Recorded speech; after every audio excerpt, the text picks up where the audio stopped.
Welcome to the Shadow Mike podcast and YouTube channel, which aims to provide you with language, tools, and guidance in your journey towards personal and relational wholeness.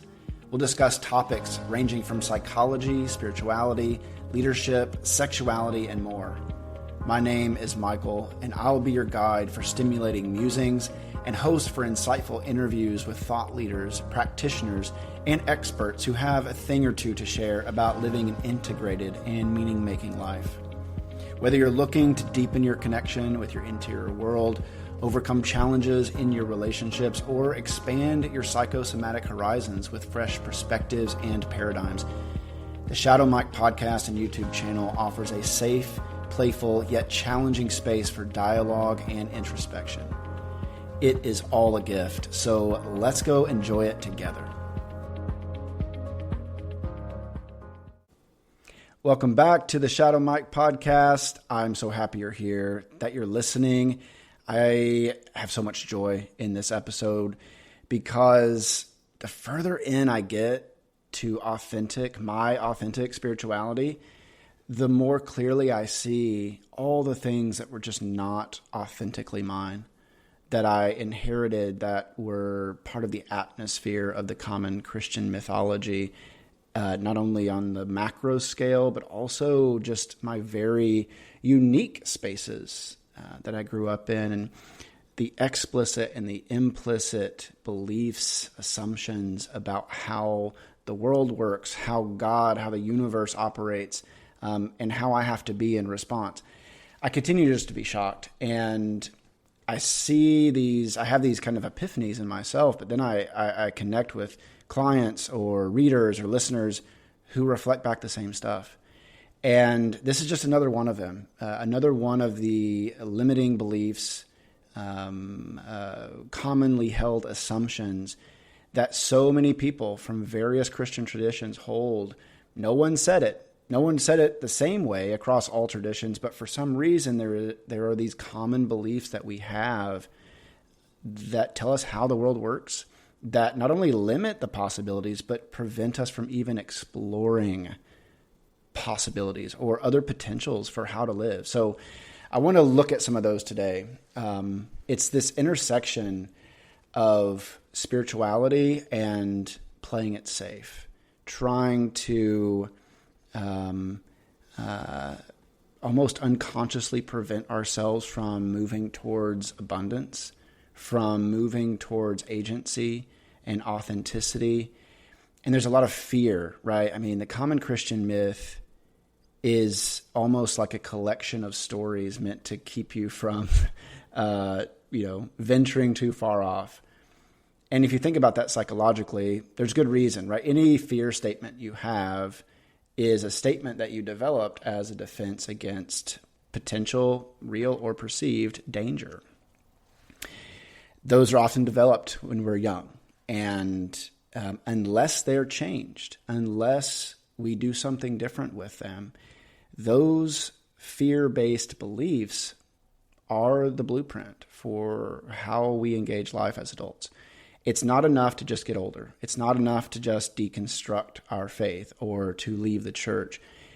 These beliefs are embedded in us at an unconscious level, meaning you don't know they're there. I mean, you know they're there by how they manifest and operate your life without you really noticing it. But you have to do work to see what those beliefs are. You have to then release those beliefs, and you have to establish new beliefs. So that's what we're going to look at today. As we get started, I want to read a poem that if you've been with me for any amount of time, you've likely heard me read, but it's taken on even more of a robust meaning for me, and I'll share why in a second. But this is the poem Lost by David Wagner. And by the way, David Wagner wrote this in reflection of the rites of passage that he observed Native peoples in the Pacific Northwest engaging in, right? So rites of passage where children move into adulthood. And so what he's talking about here are these initiates moving into the forest moving into this kind of unknown, dark, terrifying space, and having to encounter what they most fear, but also their deepest gold that they have in themselves. So just find a posture of meditation and receive this gift. Stand still. The trees ahead and bushes beside you are not lost. Wherever you are is called here, and you must treat it as a powerful stranger, must ask permission to know it and be known. The forest breathes. Listen. It answers, I have made this place around you. If you leave it, you may come back again, saying, here. No two trees are the same to raven. No two branches are the same to wren. If what a tree or a bush does is lost on you, you are surely lost. Stand still. The forest knows where you are. You must let it find you. So when I was in high school, I had what I would describe as my first spiritual awakening. It was my freshman year. I was in a time where home life was very tumultuous, a lot of moves. My parents had divorced what felt like, years prior, but it was, I think, maybe 2 years, maybe 3. But I was in, a home situation and custody situation that basically kept me in a perpetual state of anxiety. And I remember these 2 wonderful teammates of mine on my soccer team, Skylar and Brandon, shared the gospel with me. And it was in the back of a bus, and I remember having this wildly energetic experience where I felt loved, I felt seen, I felt accepted, and maybe more so, I felt like I had a path for something more. I don't recall all the happenings, but there was a lot of big release, I would say now. I would call it release, right? Release of a lot of anxiety in the subsequent feeling of acceptance and love. And they invited me to share my testimony, right, at a morning event in the high school. And there I stood up in front of this room of what probably was about 60 people, students, and shared my story. And that was the first time in my whole life at that point that I'd had the whole room that way, that many people, and not just people, but peers, looking to me and seeing me. I didn't have much ego at that point, and so this was an experience of just an acceptance. I was not alone, but it was so intoxicating, and it woke something up in me. Not only my own spirituality, but it woke up this kind of light and shadow reality. Every light casts a shadow. So there's nothing, no gold or goodness that we carry that doesn't cast a shadow. It doesn't. There's nothing that we have that doesn't put other parts of ourselves into the unconscious, right? That's why we have to continue doing our work.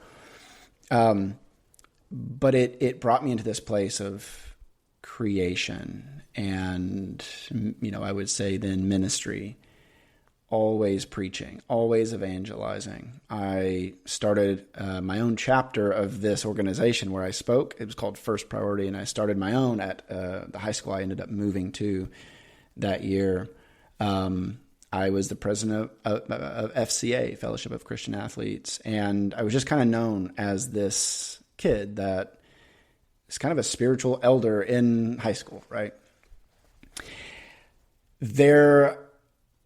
I don't remember anyone ever telling me this, but there was this unconscious belief that I had to be very connected to God, right? Now, I wanted to be. right? This was an amazing feeling that was so wildly different than the hyper vigilant, anxious Michael. I truly felt saved. I felt like I had been rescued. And I felt loved. And that's what love does, right? It moves toward. And I found myself just like devoting my whole life, all of my time, all of my attention to this divine love energy that I experienced. And I would wake up at 5 a.m. most mornings in high school, and I had a breakfast nook in my mom's house that was like through the kitchen and had like its own space. It couldn't be, you could kind of be entirely by yourself in that space. And it just held all of my writing, all of my books, which is probably the Bible and maybe the Prayer of Jabez or whatever it was, I should go back and look at that, because that might have some like archetypal images in it that I have not revisited. Oh, okay. But I would spend so much time and energy like connecting with the divine, and then like the next day sharing a message at my school or preparing for some event, or, always on mission to save people. And then that moved into college, and the same was true. I had a group of fellow soccer players on my team that I met with multiple times a week, also really early in the morning, all year long, praying for our soccer team and focusing energy towards them. And I have to tell you, there were some pretty amazing things. I mean, I can't say that they were transformative in some kind of like, our intent was like, let's preach the gospel and save our teammates. The impact was that there was a lot of spirituality on our team. Like there was just spiritual energy. It was beautiful. I say all that to make this point. What got cultivated in me during that time was a belief that I had to be very intimately plugged into the divine in order to be effective, in order to create change, in order to experience that love ongoing. And I would know that belief was there because if I went a few days without experiencing divine love, then I would feel divine disappointment. If I went a few days without witnessing to someone or sharing the gospel, so to speak, I would feel like, okay, what have you done for me lately? I need to do something. Okay. This is the unconscious story-making machine that we all have, where it's not what was said. No one ever said, hey, if you've gone a few days, you need to like probably reconnect with God.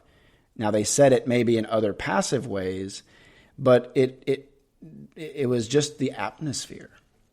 So there was this belief that I always had to be plugged in. I always had to be connected. And part of that was because the God image that was handed to me, that resonated at some level, was this external God image. It was a God image that was outside of me, that connected with me. And so what I felt was simply the external God connecting with his kind of internal, very human thing. And that's what the feeling was.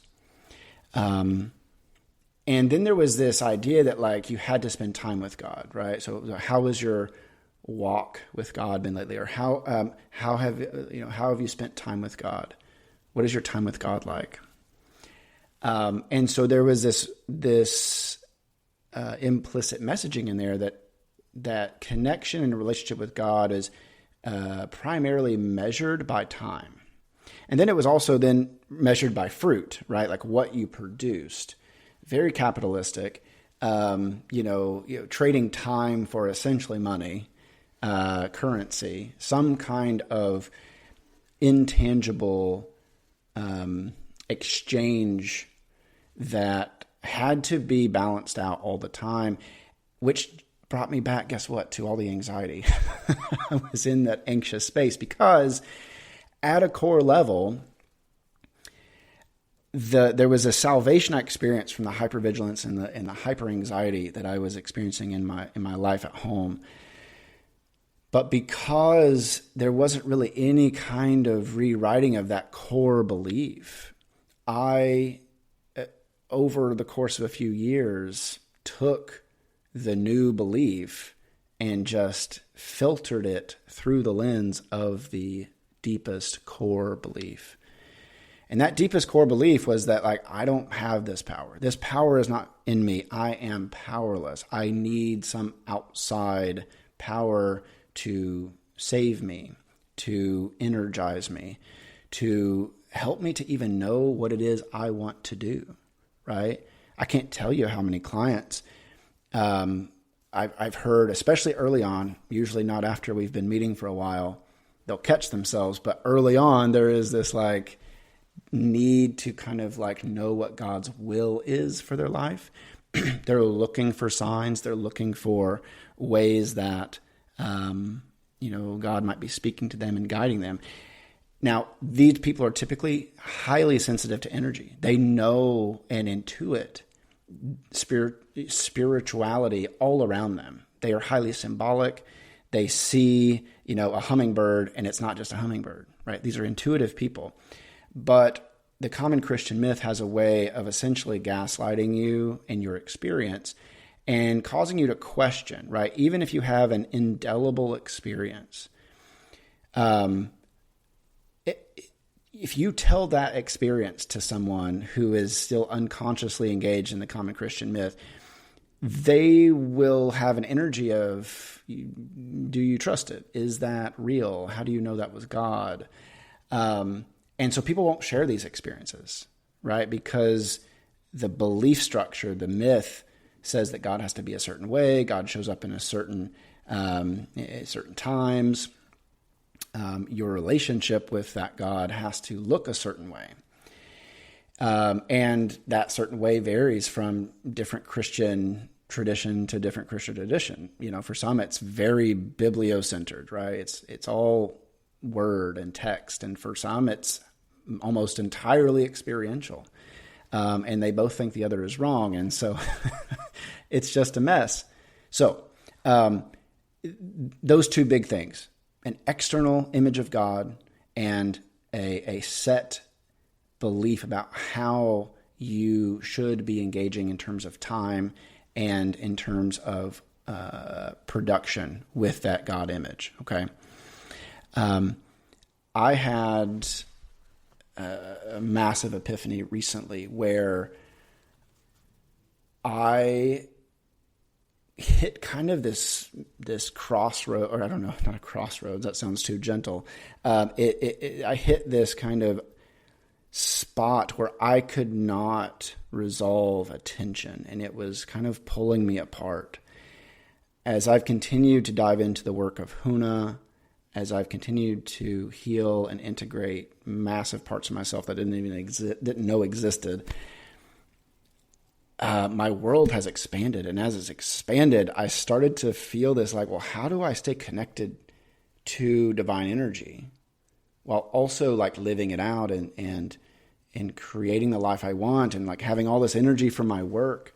When I produce all this energy, then I like feel disconnected from the divine. So I have to go back to the divine energy, and I have to spend ample amount of time, soaking in that space so that I'm recharged enough to go back out and do this work. And then I feel, I do all this work and get really excited, and suddenly I feel like depleted. So my dichotomy is almost like, my battery is entirely charged up. And then the other of the dichotomies is I am depleted. So then I go back to get charged up again, and then I'm depleted. I'm living in this polarity, and there is no ebb and flow. I'm kind of in extremes. Now, I would even say it's extremes from any kind of objective sense. You wouldn't know it's extremes. I feel like it's extremes. The range was keeping me off balance. I couldn't live my life, again, back into the anxious loop. So I was at a Huna workshop just about a weekend ago, last weekend. And I am holding this dichotomy and realized that my entire assumption about my relationship with the divine, though I had left the church, though I don't hold to the evangelical God image, it's much more expansive, yes. But I still had been approaching the divine as a rechargeable battery that did not have any source available except like in almost like an outlet sort of metaphor, right? Like I had to get plugged back in. And I'm sitting with that realization, and then it hit me that the space in my apartment, if you've seen any of my social media where I'm like sitting on the floor, kind of talking and talking about tarot and stuff like that, directly behind me is actually an outlet. And I put the center of my back up against that outlet. And I'm having this epiphany, and I realize, holy shit, I am living this out in such a way that I actually feel like I have to be physically in a location. I have to be actually plugged in, maybe not to that specific space, but in order to get recharged, I have to have this like time dedication, right? And in order to then like take that, like obviously I want to move that into reality. I want to create out of that. I want to be an agent of change and healing in the world. But because I believe that ultimate recharge has to be plugged in, it limited me so much, because I'm like, okay, I got a 3-hour span of time.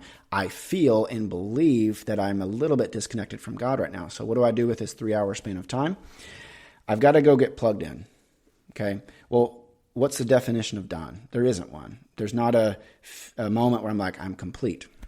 Because again, that's not built into the common Christian myth either. So I move into that space. Maybe I have a big experience and I have this kind of sense that I'm done. But oftentimes it just feels like it's wrapped up, but I'm like, is it complete? Do I feel filled up enough? The thing is I'm like a cheap electronic, or a cheap rechargeable battery. As soon as you take me off the charger, my battery starts to deplete. My energy goes down, which means that not only am I less filled up, but I'm to do anything, to engage in any way, to produce anything, right, is going to deplete that battery more. Have you ever had your phone, like, when it's getting older? I have an iPhone 11, which I think is now getting old.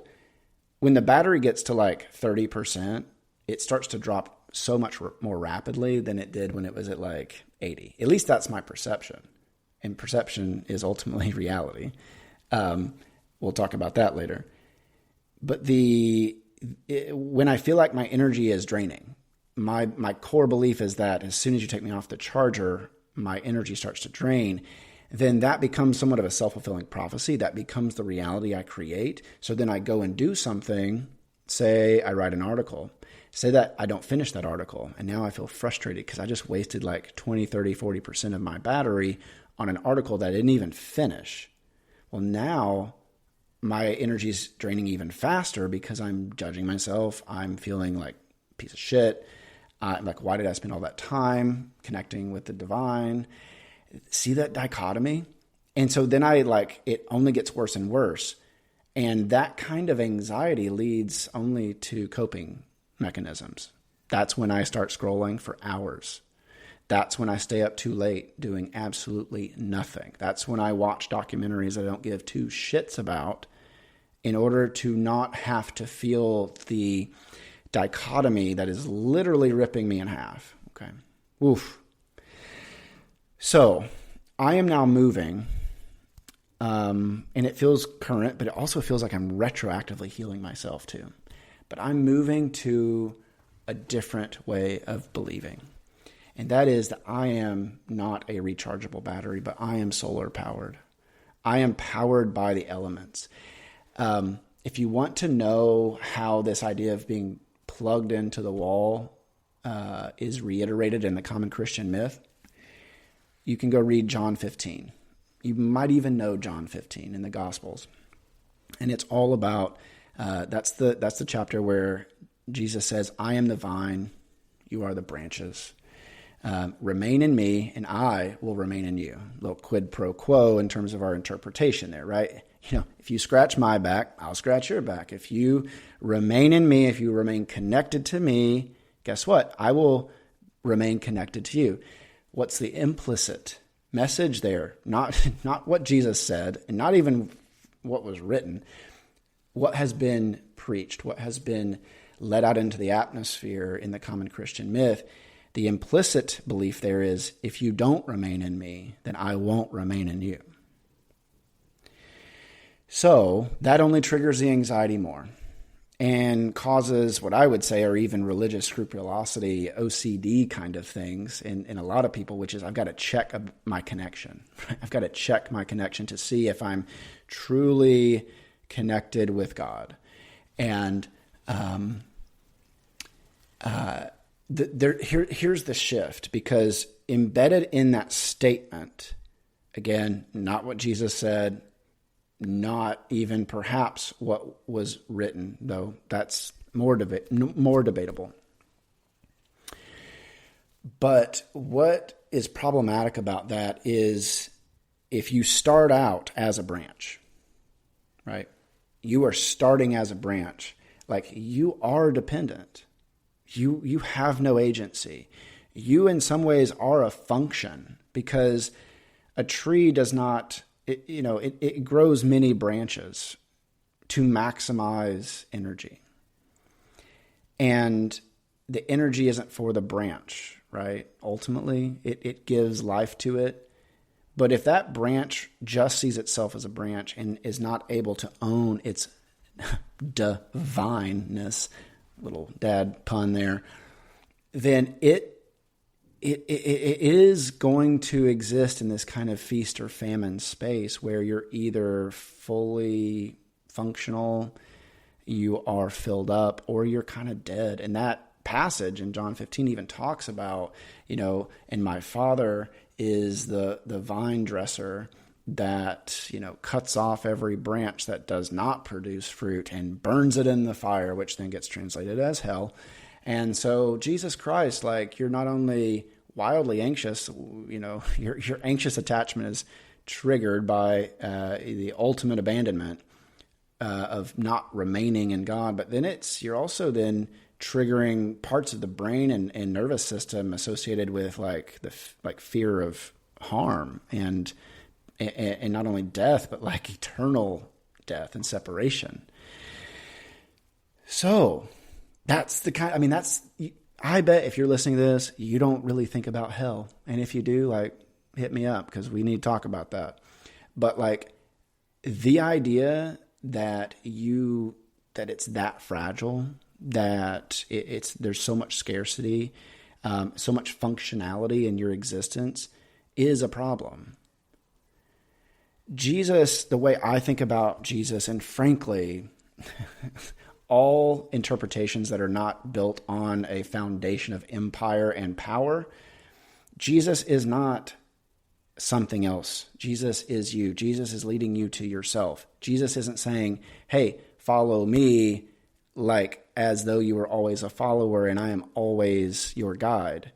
Jesus is saying, become like me, become a guide like me, connected to that divine source always. Jesus' death, burial, and resurrection is not for you. It is a mirror for you to look at to find your own death, burial, and resurrection. Jesus, it literally does not matter 1 ounce that what Jesus did if you don't do it. If you don't do it in your own way, not what Jesus did. But if you don't know how to die, if you don't know how to exist in that suffering, in that in-between space, if you don't know how to be reborn, then it's really not worth anything, okay? So that one's for free. But if you can go back to the idea of the vine, and you can make that statement, read John 15, if you can stomach it, and read it as though you're Jesus. Read it from that perspective. I mean, that the lopping off the branches and throwing them into the fire, we can absolutely unpack that. But if you read it from the perspective of Jesus and you are in that space, then you are the vine, right? And then all the branches are essentially you reaching out and collecting divine energy. See, the branch is only connected to the vine, and it is entirely dependent on the vine, and apparently the vine's daddy, okay? But if you're the vine, then you are connected to the earth, the element of earth, okay? If you're the vine, then you're connected to the air. If you are the vine, then you are connected to water. It's flowing through you. And it can't just suddenly stop. It's moving through you because you're connected to the earth. And if you're the vine, you're connected to fire energy. You are solar powered. Okay? That is the shift that I'm making, and I invite you to make. You are not a rechargeable battery that, is a knockoff brand that you would get at Fred Meyer or Kroger. You are solar powered. You are elementally powered. Earth, fire, wind, water, spirit. All of these power you. And it's available right now. Like, you don't have to go find space. Yes, go create space for yourself. Make an altar. Have your spot in the house, the table, at the couch, on the floor that is this kind of sacred space. Create sacred spaces in other places too. But you don't need to be dependent on those because you can connect with that now. The anxiety of needing to let go somewhere in order to have that connection is not indigenous to you as a human being, because you can look at creation all around you and see that that's not how it is. Trees do not need to go anywhere. And to go back to our poem, stand still. The trees ahead and bushes beside you are not lost. Wherever you are is called here. And here's the thing I want you to hear. You must treat it. You must treat here as a powerful stranger. You must ask permission to know it and to be known. Here, right here, is where the divine energy is. Right here, right now, you are not lost. You are not depleted. That is a belief that is not yours. You don't have to carry that anymore. You can release that. It's old. It's not natively grown in your psyche. It is an invasive spirituality that is constricting the life that actually can very naturally flow once you release these blockages that are just not yours. Okay? So I want to give you a few principles, and this is like a lifetime of work. But if you followed me for any time, or you're a client of mine, you've heard me talk about Huna, which is in Hawaiian. It's a Polynesian wisdom tradition. It's ancient, but in Hawaiian, Huna means secret. Okay, it's not a religion. It is. You can think of it as kind of a pre-Carl Jung psychological framework for wholeness, for vitality, for life. It pre-exists Christianity, but it doesn't get rid of it, right? Like, bring it into your Christianity, bring it into your Buddhism, bring it into whatever, bring it into your life, because it has changed my life. But I'm going to give you these 7 essentially principles of Huna. I'm not going to give you their Hawaiian name because, frankly, this is not the container for that. But here they are. First, the world is what you think it is. The world is what you think it is. What do you think about energy? What do you think about God? What do you think about yourself? What do you think about your enemies? That's what you're creating. You're creating that. You've had experiences that tell you how the world is. But you've also had experiences that are the opposite of that. I bet you can find them, right? All men are trash. All men? All women, don't want to connect with me. Yeah? Really? The world is what we think it is. And spirituality is what we think it is. If we think that we are disconnected from the divine, then we are. If we think that we're solar powered and we're rooted in divine abundance all around us at all times, then we are. Next, number 2, there are no limits. Everything is possible. This flies in the face of the common Christian myth. Now, it aligns a little bit because we might say, with God, all things are possible. Or, God makes all things work together for the good of those who love him, right? But both of those statements are about this kind of, again, external God that we become dependent on. There are no limits. Everything is possible. You'll know where your limits are by what immediately comes into your mind when I say everything is possible. Because if there's immediately something that feels impossible, there's your growth edge. That's your growth edge. Let it be. You don't even have to take action on it right now. Just acknowledge that's the edge of what's possible for me, where I believe something is impossible. Number 3, energy flows where attention goes. If you believe that your relationship with the divine is scarce and requires time, abundance of time in terms of output, then that is where your attention is. And that is where your energy will flow. And it's also where your energy will leak out. Energy is like water. It's like a lot of different elements, but if you think about it like water finds the lowest point, right?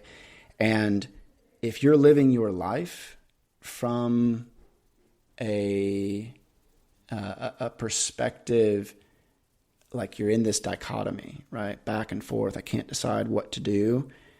That is going to cause that energy to just leak. That energy is going to find its lowest point, and it's going to pull you down, right? Because it's not focused. It's oscillating based on some sort of unconscious core belief. So you got to address that core belief about why this dichotomy is the framework. Why are we oscillating between that? At the core, is it fear? Is it a belief that you're not worthy, like a cheap rechargeable battery? What is it? So energy flows where attention goes. On the positive side, if you want something to be the way it is in your life, then focus your energy that way, right? Focus your energy by attending to that. What are you attending to? That's where your energy will go. I probably could have said that last part and been done. Yeah. Next, number 4, now is the moment of power. Now, this one sounds like the flyer of a Pentecostal revival in South Carolina. But I knew a number of Pentecostals in South Carolina at a different point in my life. Power. Now is the moment of power. When you find yourself off track, attention goes, energy goes where attention flows, right? Yes, energy flows where attention goes. If you find yourself off track and you immediately start shame spiraling and beating yourself up, that's where your energy is going. And likely your energy is not only going to beating yourself up, but then it's going to push back against the narrative, right? Because you consciously know that you're not a piece of shit, but unconsciously you really believe you're a piece of shit. So now you're warring with yourself, okay? That's where your energy gets to go. But when you notice that now is the moment of power, you can change that. You can change that. You can say, I can see that I believe at the core level I'm a piece of shit. I'm going to release that consciously. And I'm going to replace that with the belief that I'm loved, that I'm good enough, and I'm human, and it's okay for me to not get it right. And now I'm going to go get coffee with a friend. Now I'm going to get a milkshake with my kids. Live your life. Now is the moment of power. and you are powerful. You are not the branch. You are the vine. Jesus never said, in terms of act, like he's not saying you are the branch always. I am Beyonce always. You're not. You are also the vine. Because he also said things like, be like, follow me, be like me, right? These kinds of sentiments that you are not a perpetual follower. You must take up your own cross, right? Maybe put it that way. You must also take up your own divineness and step into that and own that and let that energy flow through you and let the branches be the extensions of how you connect with that solar powered energy, right? Number 5, to love is to be happy. Oof, happiness is a bad word in the common Christian myth because it's not joy, and it seems as a cheap party trick compared to joy.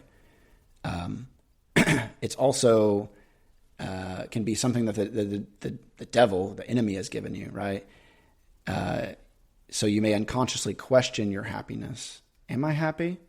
Especially if you were told that happiness is somewhat of a threat, then like when you find yourself happy, you might like freeze up, start sabotaging that happiness. But come back to love. What does love look like? What does love require of you? And number 6, power comes from within. This is maybe the biggest one. Let me just go to 7 and I'll come back to 6. 7, which is a big one, but not the focus today, is effectiveness is the measure of truth. Truth becomes this esoteric thing in the common Christian myth that we have to find that is, again, objective, that is external to us. So we go searching for truth, but we're never taught how to find our own inner truth, right? Like that we are the creators of that, right? We're not taught that. That's actually heretical. Truth is in God alone, which always creates problems. Because if you believe that external truth is outside of you, then you will do whatever the fuck you have to do in order to align with that, even if it means abandoning yourself. So, if what you're doing is not effective, you've got to look at its truthfulness.